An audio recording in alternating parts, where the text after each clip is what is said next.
oon nimittäin Teukka turisti. Minä olen lähtenyt tänne Imatran seudulle vähän lomailemaan. Me tultiin tähän APC-asemalle pikkasen pissalle ja kahville. Ja mietitään, että mitä hittoa täällä voisi tehdä. Mutta tässä on, kato se Imatra Info.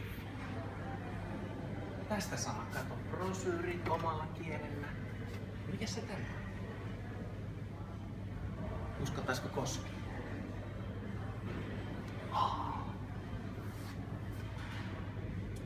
Me ollaan perheen kanssa, meillä on kakarat ja muija auttaa autossa. Minä lähden kahvia hakemaan. Mä katon tästä, katon meidän majoituspaikat. Okei, kylpylä. Lapset tykkää niistä. 3 vaihtoehtoa, tosi kätevää. Mihin mä menen illalla kaljalle?